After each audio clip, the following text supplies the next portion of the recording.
In this lecture, we'll be studying about container probes.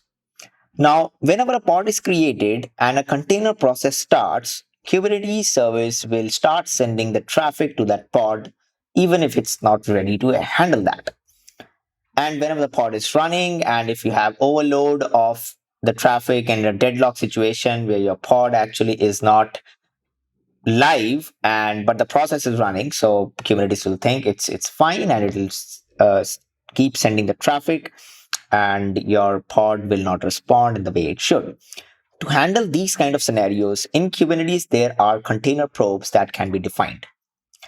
Readiness probe mostly used like to check the dependencies of the pod are there and if the pod is ready. So if the pod is not ready, then the service will not send the traffic to that particular pod unless the pod becomes in ready state. Then you have liveness probe.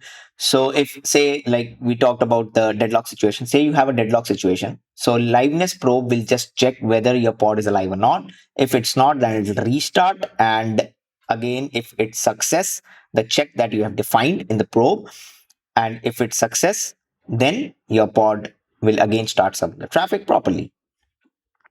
Then is the startup probe. This is a new type of probe from Kubernetes 1.16 version onwards.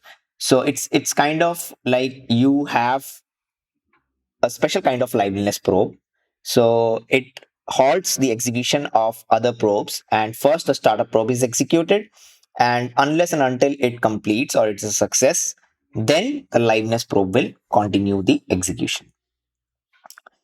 As you can see, there are different types that we can have for the probe check. One is STTP, where you just check the STTP get response is okay or 200 to 399, some range is there, and it is then success, else it's a failure. Then you have a TCP socket, which is just a port check. So if port check passes, it's a success, else it's a failure.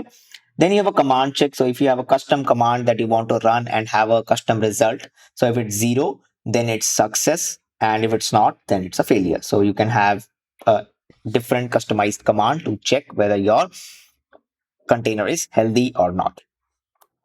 Some of the fields that are very important. So initial delay seconds before any probe starts, how much time it will delay. So period seconds between one probe check to another probe check, how much time should be there. Timeout seconds, the kubelet will wait for these many seconds for the response. Success threshold, how many times we want the probe to be successful before marking it as healthy. Failure threshold, how many times we want the probe to have failed before we restart it.